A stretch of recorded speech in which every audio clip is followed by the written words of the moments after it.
Les films, c'était un peu rare quand même, parce que pour voir un film d'adulte, fallait prendre une cassette VHS, et qui dit cassette, dit que toute la maison allait être au courant. Donc, fallait aller dans des cinémas, mais pour aller au cinéma, fallait avoir un certain âge.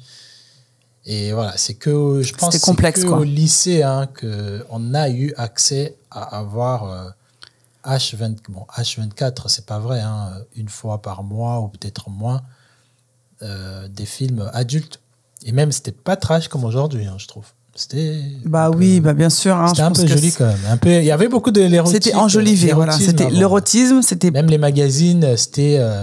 Non, regardez pas les magazines hardcore où tout était ouvert. C'était, tu vois, un peu habillé, un peu... Donc non, je pense qu'on voyait assez de corps nus déjà. D'accord. Mais le fonctionnement, on t'en parlait même pas. C'était tabou. Tu vas en parler avec qui? Avec tes potes.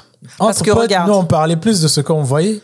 On parlait de, t'as vu ça? On était plus dans le désir, dans l'envie.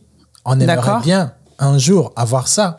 Et on écoutait ceux qui avaient déjà, qui nous disaient que là, quand on fait ça, il se passe tel truc, mais c'était basé 2 fois sur une mauvaise expérience, ou 2 fois même, il y avait des gens qui se passaient pour des spécialistes du corps, genre tu mets le doigt là, et là-bas, ça va vibrer, ça va faire ceci. Et eux-mêmes, ils basaient cette connaissance-là sur des films ou sur des magazines. Et quand toi, tu arrives devant le vrai truc et tu te rends compte que il y a des poils et ça sent un peu parce que c'est proche de l'anus et qu'il y a des petits trucs qui sont pas souvent jolis, t'es là. Bon.